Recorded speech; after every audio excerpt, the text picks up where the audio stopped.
देखिए, हमारी डिमांड ये थी कि जब जो भी इन लोगों ने किया है, जो प्रोटेस्टर हैं, जिनको किसी भी आदमी को पीसफुल प्रोटेस्ट करने का राइट होता है, लेकिन आप पथराव नहीं कर सकते, आप गाड़ियाँ नहीं तोड़ सकते, आप पब्लिक और प्राइवेट जो प्रॉपर्टी है उसको नहीं तोड़ सकते हो। अगर आप उसको डिस्ट्रॉय करते हो तो उसको कंपनसेट करने की जिम्मेदारी होनी चाहिए। हमारी जो मेन मांग थी वो इसी चीज़ को लेके थी कि इन्होंने जो भी काम किया है वो ऑर्गेनाइज़र रिस्पॉन्सिबल होने चाहिए, और वो लोग जिन्होंने वो प्रॉपर्टी तोड़ी है, चाहे प्राइवेट हो चाहे वो पब्लिक प्रॉपर्टी हो, वो तो सबका पैसा है टैक्स का। और साथ में क्या है कि उनकी कंपनसेशन उन लोगों को मिलनी चाहिए जिनकी वो प्रॉपर्टी डिस्ट्रॉय हुई, चाहे वो दिल्ली पुलिस के वाहन हो और चाहे वो किसी के प्राइवेट वाहन हो। कई लोगों के शोरूम के शीशे भी तोड़ दिए गए हैं, जो हमने देखने को मिला है। तो हम इसी चीज़ को लेके आए थे। इससे पहले भी हम जून में भी इस चीज़ में, जब इनका शुरू हुआ था कॉकरोच जनता पार्टी का, हम तब भी हाई कोर्ट आए थे इसी चीज़ को लेके कि कल की डेट में वायलेंट हो सकता है, तो दिल्ली पुलिस को और जो भी कंसर्न अथॉरिटीज़ हैं उनको एक्शन लेना चाहिए, उनको अप्रोप्रिएट मेजर लेने चाहिए। जिसकी एप्रीहेंशन हमें थी उसकी रिप्रेजेंटेशन हमने दी थी। और अब ये 20 तारीख को वायलेंट हो गया, और 20 तारीख के बाद से हमारे पास जितने भी वीडियोज़ आ रहे हैं और जितने भी न्यूज़ आ रही है और जितने भी लोग हमें बता रहे हैं, वो यही चीज़ है कि ये लोग अभी भी नहीं सुधरे हैं। कल रात को भी मारपीट हुई है दिल्ली पुलिस के जवानों के साथ, प्रॉपर्टी जो है, जो व्हीकल हैं उनके साथ तोड़फोड़ हुई है, और उसके काफ़ी वीडियोज़ जो हैं सर्कुलेट हो रहे हैं। तो हाई कोर्ट ने हमें अभी लिबर्टी दी है कि हम ट्राइब्यूनल में जाएँ और जितने भी लोगों को जो कंपनसेशन मिलनी चाहिए, सुप्रीम कोर्ट की एक गाइडलाइन थी 2018 की, उस गाइडलाइन के हिसाब से जो कंपनसेशन बनती है वो कंसर्न लोगों को कंपनसेशन मिलनी चाहिए। जिन लोगों की प्रॉपर्टी डिस्ट्रॉय हुई है, उनकी जो डैमेज हुई है, उनका हर्जाना उनको मिलना चाहिए। सर, क्या ये बता पाएंगे इस मामले में दिल्ली पुलिस लगातार एफआईआर कर रही है, तो अब तक कितनी एफआईआर जो है इन प्रदर्शनकारियों के खिलाफ की जा चुकी हैं, और उसमें क्या क्या धाराएं किस किस अपराध के लिए लगाई गई हैं? कुछ ऐसी जानकारी भी मिली है क्या? देखिए, अभी तक हमें जो पता लगा है वो शायद 10 से ज़्यादा एफआईआर हैं। ऑफिशियल रिकॉर्ड नहीं है मेरे पास और एफआईआर की कॉपी नहीं है, लेकिन 10 से ज़्यादा सुना है कि एफआईआर हो चुकी हैं।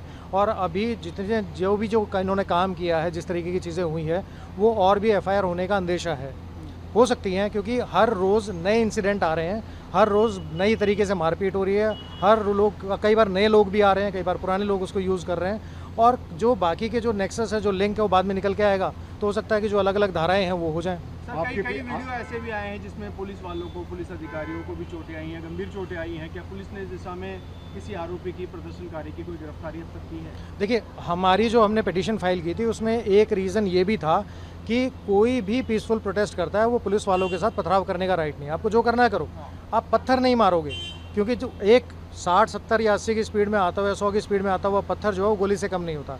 किसी के सर पे लग जाए तो आदमी मर सकता है, और बहुत सारे पुलिस ऑफिसर हैं जो हमारे दिल्ली पुलिस के जवान हैं वो घायल हुए हैं। ह्यूमन राइट की अगर आप बात करेंगे तो वो 2 वे स्ट्रीट होती है, वो सिंगल नहीं होती है। फंडामेंटल राइट अगर प्रोटेस्टर को अवेलेबल है तो उस पुलिस ऑफिसर को भी अवेलेबल है जो वहाँ खड़ा था, जो वहाँ पथराव झेल रहा है, जिसको इतने लोगों ने घेर के उसकी पिटाई की है, उन लोगों के लिए भी वो फंडामेंटल राइट अवेलेबल है। जहाँ तक आपने ये सवाल पूछा है उसके लिए अभी ये है कि आने वाले समय में दिल्ली पुलिस जो इन्वेस्टिगेशन चल रही है उसके बारे में जो हमें पता लगी वो आपको बता देंगे। अभी फ़िलहाल इन्वेस्टिगेशन बहुत इनिशियल स्टेज पे, 3 दिन हुए हैं, नए नए लोगों की पहचान है जो दिल्ली पुलिस है वो करेगी। हो सकता है कि कोई स्पेशलाइज्ड एजेंसी है उसकी भी हेल्प ले, और जितने भी लोग वहाँ अवेलेबल थे, जिनके पास वीडियोग्राफी के साधन थे, मोबाइल फ़ोन या कैमरे थे, उन सब से जो वीडियो है या फोटोग्राफ्स हैं वो सबसे मंगाए जाएंगे। वो सुप्रीम कोर्ट की ऑलरेडी गाइडलाइन है कि अगर इस तरह की कोई सिचुएशन होती है तो जिनके पास भी जो एविडेंस है वो कलेक्ट किए जाएंगे, और उसके बेस पे जो इन्वेस्टिगेशन होगी वो चलेगी। सर, क्या पुलिस की ओर से आधिकारिक तौर पे कोई ऐसा स्टेटमेंट प्रेस में इशू किया गया है कि जिसमें बताया गया हो कि कितने पुलिसकर्मी अब तक जख्मी हो चुके हैं? देखिए, ये तो अभी ऑफिशियल डाटा हमारे पास नहीं है, और दिल्ली पुलिस की तरफ से भी अगर आता तो आप मीडिया के हैं लोग हैं, आपके पास सबसे पहले आता। बट हाँ सर, आप क्या कंसर्न अथॉरिटी में जाएंगे आज के ऑर्डर के बाद दिल्ली हाईकोर्ट में? बिल्कुल जाएंगे जी। देखिए, कोई भी आदमी जो अपना एक छोटा सा बिजनेस करने के लिए कोई दुकान खोल के बैठा है, या कोई अपनी गाड़ी लेके जा रहा है, और राह चलते कोई भी आदमी पीसफुल प्रोटेस्ट के नाम पे उसकी गाड़ी तोड़ दे, किसी ने लोन पे ली होगी, किसी ने पैसे उधार लेके ली होगी, किसी ने लोन लेने के बाद अपना बिजनेस शुरू किया होगा, उसको जो नुकसान हुआ वो अलग है, लेकिन वो टूटने के कारण जो उसका बिजनेस का लॉस हुआ है वो भी तो है। तो हम बिल्कुल ट्राइब्यूनल जाएंगे, और जिन जिन लोगों का जो कंपनसेशन बनता है ट्राइब्यूनल में हम प्रेयर रखेंगे कि सब लोगों को जो अप्रोप्रिएट डैमेजेस हैं, कंपनसेशन है, वो सब लोगों को मिले। सर, आप पब्लिक प्रॉपर्टी के नुकसान की बात कर रहे हैं, आप कह रहे हैं हाईकोर्ट भी कहते हैं आप ट्रिब्यूनल जाएंगे जी। क्या आपसे अब तक कितने ऐसे लोगों ने संपर्क किया है जिनकी संपत्ति को नुकसान हुआ और जिनको लेकर आप? देखिए, बहुत सारे की भी बात है, क्या आपका लॉकअप बनता है किसी जुडिशियल अथॉरिटी के सामने किसी और की तरफ से एज ए कंप्लेनेंट अपीयर होंगे? देखिए, पहला तो सुप्रीम कोर्ट की गाइडलाइन मैंने आपको बताया 2018 की है, जिसमें सुप्रीम कोर्ट ने बोला हुआ है कि किस तरीके से पुलिस को काम करना है, किस तरीके से कंपनसेशन मिलनी चाहिए और जो ऑर्गेनाइजर्स हैं वो किस तरीके से पुलिस को सपोर्ट करेंगे। उसके साथ में अब हमने जो पिटीशन फाइल की थी, तो हमें जब हाई कोर्ट ने लिबर्टी दे दी है कि हम ट्राइब्यूनल जा सकते हैं, तो कानूनी तौर पे जो भी रेमेडी अवेलेबल है बाकी लोगों के लिए है, वो रेमेडी सब लोगों के लिए अवेलेबल होगी और जो भी कंपनसेशन उसको मिलती है वो ट्राइब्यूनल से मिलेगी। जहाँ तक आपकी बात है कि आपने बोला कि लोगों ने संपर्क किया, बिल्कुल सेव इंडिया फाउंडेशन को बहुत सारे लोगों ने संपर्क किया है कि किस तरीके से कितना हमारा नुकसान हो चुका है और किस तरीके से हमें आगे बढ़ना है, उसकी सहायता जो हमारी संस्था कर रही है। देखिए, हमारी डिमांड ये थी कि जब जो भी इन लोगों ने किया है, जो प्रोटेस्टर हैं, जिनको किसी भी आदमी को पीसफुल प्रोटेस्ट करने का राइट होता है, लेकिन आप पथराव नहीं कर सकते, आप गाड़ियाँ नहीं तोड़ सकते, आप पब्लिक और प्राइवेट जो प्रॉपर्टी है उसको नहीं तोड़ सकते हो। अगर आप उसको डिस्ट्रॉय करते हो तो उसको कंपनसेट करने की जिम्मेदारी होनी चाहिए। हमारी जो मेन मांग थी वो इसी चीज़ को लेके थी कि इन्होंने जो भी काम किया है वो ऑर्गेनाइज़र रिस्पॉन्सिबल होने चाहिए और वो लोग जिन्होंने वो प्रॉपर्टी तोड़ी है, चाहे प्राइवेट हो चाहे वो पब्लिक प्रॉपर्टी हो, वो तो सबका पैसा है टैक्स का। और साथ में क्या है कि उनकी कंपनसेशन उन लोगों को मिलनी चाहिए जिनकी वो प्रॉपर्टी डिस्ट्रॉय हुई, चाहे वो दिल्ली पुलिस के वाहन हो और चाहे वो किसी के प्राइवेट वाहन हो। कई लोगों के शोरूम के शीशे भी तोड़ दिए गए हैं जो हमें देखने को मिला है। तो हम इसी चीज़ को लेके आए थे। इससे पहले भी हम जून में भी इस चीज़ में जब इनका शुरू हुआ था कॉकरोच जनता पार्टी का, हम तब भी हाई कोर्ट आए थे इसी चीज़ को लेके कि कल की डेट में वायलेंट हो सकता है, तो दिल्ली पुलिस को और जो भी कंसर्न अथॉरिटीज़ हैं उनको एक्शन लेना चाहिए, उनको अप्रोप्रिएट मेजर लेने चाहिए। जिसकी एप्रीहेंशन हमें थी उसकी रिप्रेजेंटेशन हमने दी थी। और अब ये 20 तारीख को वायलेंट हो गया और 20 तारीख के बाद से हमारे पास जितने भी वीडियोज़ आ रहे हैं और जितने भी न्यूज़ आ रही है और जितने भी लोग हमें बता रहे हैं वो यही चीज़ है कि ये लोग अभी भी नहीं सुधरे हैं। कल रात को भी मारपीट हुई है दिल्ली पुलिस के जवानों के साथ, प्रॉपर्टी जो है, जो व्हीकल हैं उनके साथ तोड़फोड़ हुई है और उसके काफ़ी वीडियोज़ जो हैं सर्कुलेट हो रहे हैं। तो हाई कोर्ट ने हमें अभी लिबर्टी दी है कि हम ट्राइब्यूनल में जाएँ और जितने भी लोगों को जो कंपनसेशन मिलनी चाहिए, सुप्रीम कोर्ट की एक गाइडलाइन थी 2018 की, उस गाइडलाइन के हिसाब से जो कंपनसेशन बनती है वो कंसर्न लोगों को कंपनसेशन मिलनी चाहिए। जिन लोगों की प्रॉपर्टी डिस्ट्रॉय हुई है, उनकी जो डैमेज हुई है, उनका हर्जाना उनको मिलना चाहिए। सर, क्या ये बता पाएंगे इस मामले में दिल्ली पुलिस लगातार एफआईआर कर रही है, तो अब तक कितनी एफआईआर जो है इन प्रदर्शनकारियों के खिलाफ की जा चुकी हैं और उसमें क्या क्या धाराएं किस किस अपराध के लिए लगाई गई हैं? कुछ ऐसी जानकारी भी मिली है क्या? देखिए, अभी तक हमें जो पता लगा है वो शायद 10 से ज़्यादा एफआईआर हैं। ऑफिशियल रिकॉर्ड नहीं है मेरे पास और एफआईआर की कॉपी नहीं है, लेकिन 10 से ज़्यादा सुना है कि एफआईआर हो चुकी हैं।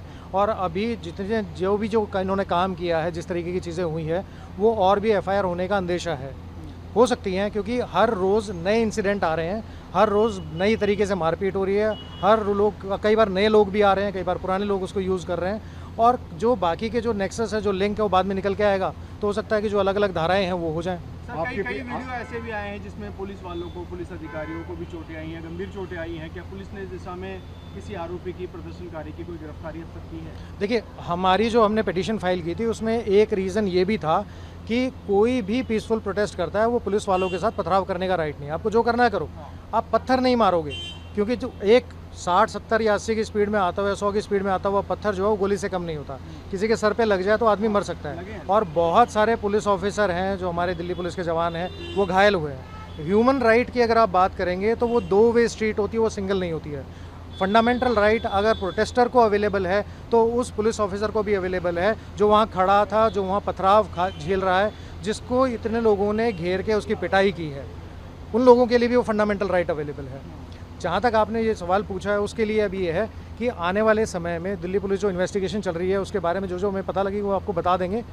अभी फ़िलहाल इन्वेस्टिगेशन बहुत इनिशियल स्टेज पे, 3 दिन हुए हैं, नए लोगों की पहचान है जो दिल्ली पुलिस है वो करेगी। हो सकता है कि कोई स्पेशलाइज्ड एजेंसी है उसकी भी हेल्प ले, और जितने भी लोग वहाँ अवेलेबल थे जिनके पास वीडियोग्राफी के साधन थे, मोबाइल फ़ोन या कैमरे थे, उन सब से जो वीडियो है या फोटोग्राफ्स हैं वो सबसे मंगाए जाएंगे। वो सुप्रीम कोर्ट की ऑलरेडी गाइडलाइन है कि अगर इस तरीके की कोई सिचुएशन होती है तो जिनके पास भी जो एविडेंस है वो कलेक्ट किए जाएंगे और उसके बेस पे जो इन्वेस्टिगेशन होगी वो चलेगी। सर, क्या पुलिस की ओर से आधिकारिक तौर पे कोई ऐसा स्टेटमेंट प्रेस में इशू किया गया है कि जिसमें बताया गया हो कि कितने पुलिसकर्मी अब तक जख्मी हो चुके हैं? देखिए, ये तो अभी ऑफिशियल डाटा हमारे पास नहीं है और दिल्ली पुलिस की तरफ से भी अगर आता तो आप मीडिया के हैं लोग हैं, आपके पास सबसे पहले आता।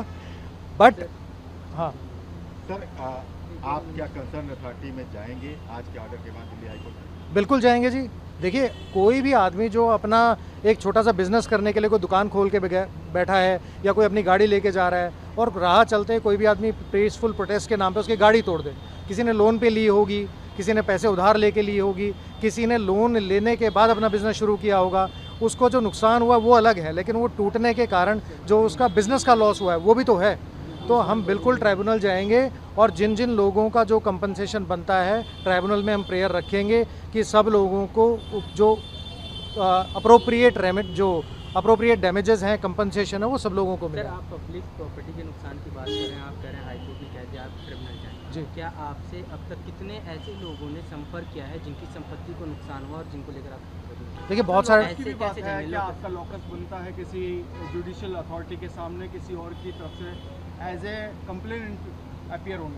देखिए पहला तो सुप्रीम कोर्ट की गाइडलाइन मैंने आपको बताया 2018 की है, जिसमें सुप्रीम कोर्ट ने बोला हुआ है कि किस तरीके से पुलिस को काम करना है, किस तरीके से कंपनसेशन मिलनी चाहिए और जो ऑर्गेनाइजर्स हैं वो किस तरीके से पुलिस को सपोर्ट करेंगे। उसके साथ में अब हमने जो पिटीशन फाइल की थी तो हमें जब हाई कोर्ट ने लिबर्टी दे दी है कि हम ट्राइब्यूनल जा सकते हैं, तो कानूनी तौर पे जो भी रेमेडी अवेलेबल है बाकी लोगों के लिए है वो रेमेडी सब लोगों के लिए अवेलेबल होगी और जो भी कंपनसेशन उसको मिलती है वो ट्राइब्यूनल से मिलेगी। जहाँ तक आपकी बात है कि आपने बोला कि लोगों ने संपर्क किया, बिल्कुल सेव इंडिया फाउंडेशन को बहुत सारे लोगों ने संपर्क किया है कि किस तरीके से कितना हमारा नुकसान हो चुका है और किस तरीके से हमें आगे बढ़ना है, उसकी सहायता जो है हमारी संस्था कर रही है।